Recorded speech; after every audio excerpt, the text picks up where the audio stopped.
Hey everyone, welcome to my channel. It's Abrix here, and today I'm going to be showcasing my LEGO AR-15. Honestly, I'm just super excited to show you guys how this weapon turned out. I put so much time and effort into it that I think I did a really good job in recreating this AR. So let's just get right into it and show you guys the functions. The first function that I added into this weapon is, of course, the trigger. I use the same design for the trigger as I use on my Bizon. I really think this design does show some accuracy to the real life design of the triggers. For any weapon, I feel like this piece here that I used is a good piece to represent that trigger. Honestly, I also think that it's just super comfortable to pull on. Also, I use a rubber band so it could reset back into place, which is really nice. Next function is the fire selector. Unfortunately, I couldn't add the working safety. As always, I'm not able to add it just because I can't find a good mechanism to lock the trigger in place. And also another inaccuracy is that the fire selector does not stay in place. It doesn't have enough friction to just stay in place.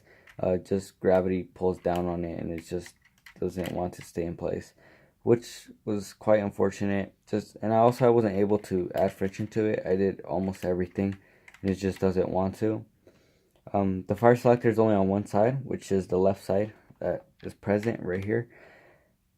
I believe that this would be a 3-round burst, safety, and automatic. The next feature is the magwell and the magazine area. The magwell, I was able to make it 5 studs wide, just so I could have a 3 stud wide magazine for this weapon, because I really think that would be accurate for the actual AR. And also on the magwell, I added a mag release, which is really nice. I did use my classic way of making those mag releases, which is just made of simple Legos, which would be bricks and tiles or plates, which is really nice. I'm going to show you the other side so you guys can see where you would press on the mag release.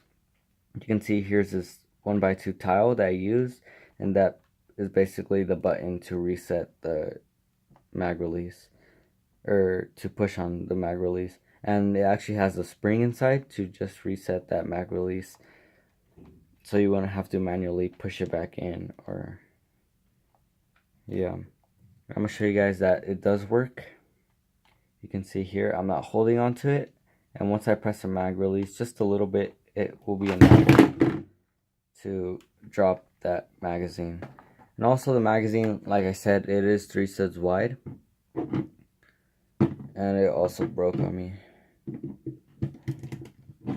The mag is 3 studs wide, which is really cool. I was happy that I was able to implement that detail. You can see there that it is 3 studs wide. And a cool detail that I also added on the magazine is that transition from 3 studs to 2 studs in the front. And I just think that just makes it look a lot more like a real magazine. And you can see here that it is a solid magazine, and it's quite heavy. That's why gravity is able to pull down on it when the mag release is pushed. You can see there's the indent for the mag release. The reason why I made this mag light gray was because I did not have enough bricks to make a 3 stud wide magazine, so I just stuck with a light gray, and honestly it does not affect the look. This AR-15 reminds me a lot of my custom rifle, which I did make as my first video. And for my OG subscribers, you guys know what I'm talking about. But yeah, I really like how this magazine turned out. And like I said, it is 3 studs wide, and it just goes into the mag, well, like so. And one cool thing is that once you push in that mag all the way in, it does just slide in without pressing anything, and it just locks quickly. which is a really cool improvement for my mag releases. You can see here, it doesn't want to come out until I press it.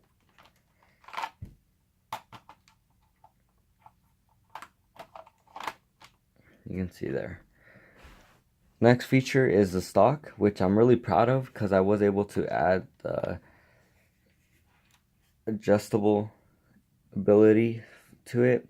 You can see here that I used a bunch of slopes on the bottom of the stock and top just to add that cheek rest shape, and honestly it is comfortable.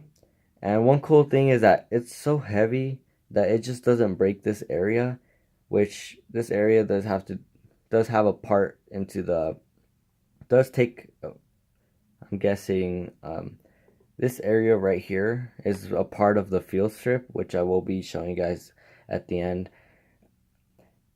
which is really cool. The stock is quite heavy, but it just ain't enough to break this area right here, which is really nice. And honestly, I just thank my Legos for not giving me a hard time and allowing this to be stuck to the weapon, which is really cool. You can see here there's that rubber band to add that function of the adjusting part. You can see the butt plate on the back here, which was made with some slopes. Honestly, the butt plate does not have a lot of detail. You can see here it's just a flat back, and you can see here's the other side of all those slopes that I used. So let me just adjust my AR here. So you can see that this part right here, that's the main part to actually adjust the stock. The only thing is that it doesn't have the actual look of the stock, or this area right here, just because I just needed to make it as simple as I can without adding so much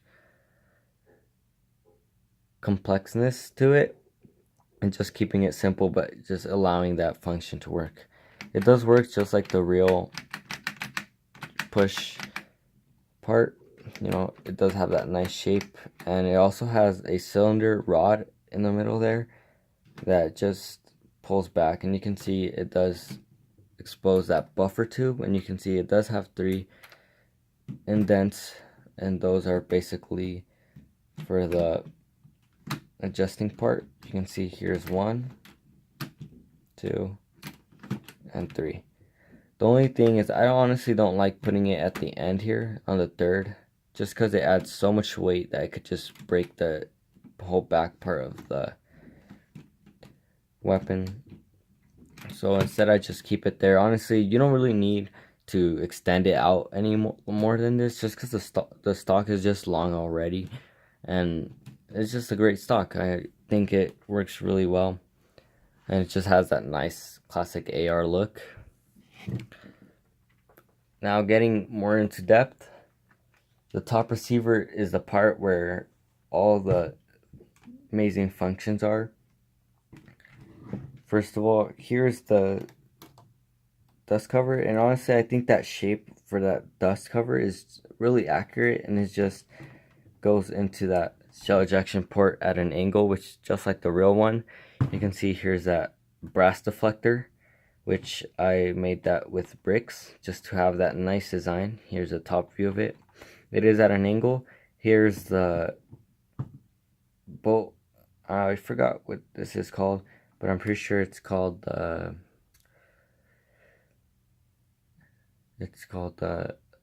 bolt. I'm not sure. I think it's just so when the bolt gets jammed in the weapon, it just helps the bolt go back into place. You just press it here in the real weapon, and it just slams the bolt forwards, which is really cool. I really like that design. This design is not mine. A lot of gun builders do use this design, but I really think this design just works well with that. And now here's the main function, which would be the charging handle and the bolt. Unfortunately, I couldn't add a bolt catch just because I just didn't have enough space, and also because this style of bolt and charging handle, it just adds so much friction to the weapon that I'm not able to make it like separate. I'm not able to keep the bolt unattached from the charging handle, so I just have to attach them both, and you can see there's still friction either way. And yeah, I just think that's really cool. You can see that the bolt is light gray and the charging handle does have that nice shape to it. Also, it has that like ring onto it. I'm not really sure why that's a thing. I think it's just for like the operator to pull back that charging handle a lot better with one hand. But yeah, that's basically the function. I did add a rubber band, and that just resets the bolt, which is really cool. Next thing is the sights. The sights were really cool. I did add that carrying handle design onto it. It has that adjusting part on the bottom and on the side right here. You can see the Trident front sight has a really nice shape, and I really think that shape is fairly accurate. And here's aiming down the sights. When you look down the sights, you can't really see that full Trident shape. You can only see the middle stick part of the front sight, which is unfortunate, but I still think it looks really good. I still am able to aim down the sights very nicely.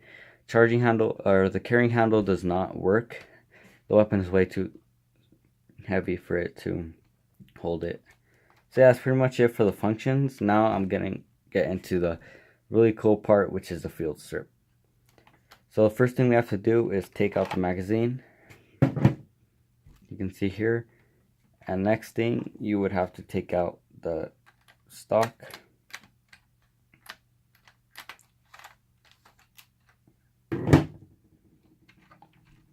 Alright. And I just need to get my pin real quick. Okay guys, so I did move to my carpet just to show you the field strip a lot better. You can see that the magazine is here. The stock, you can see the buffer tube is exposed. Next thing we would have to do is separate the top receiver from the lower receiver.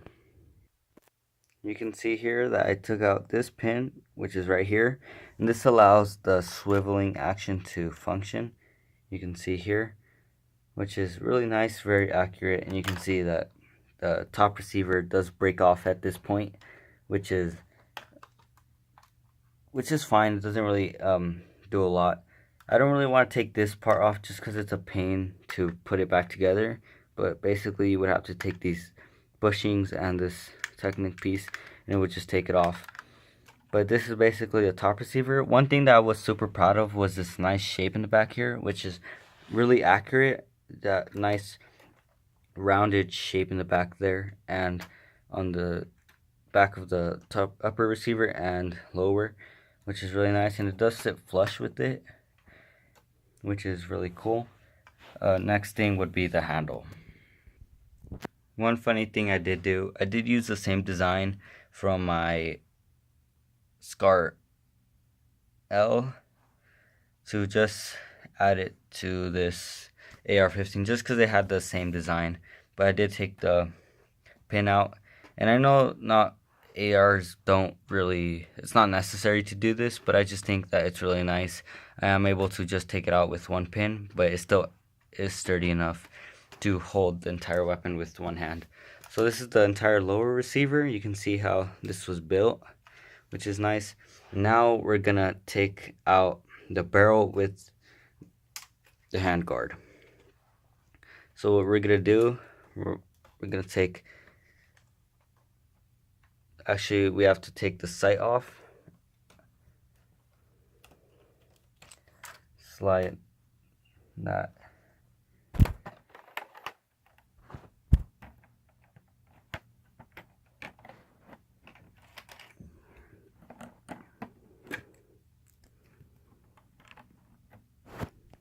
So all I did is I just slid that outwards, and now I'm just gonna take this part out. So what I did, I just took the barrel out, and that's pretty much it for the field strip, guys. It's just the lower receiver, handle, stock, handguard, sights, barrel, and the upper receiver, and this top part just comes off like that. And that's pretty much it for it, guys. If you guys do want a more depth video of the field strip, I will make that. Just ask for it. And yeah, I'm out.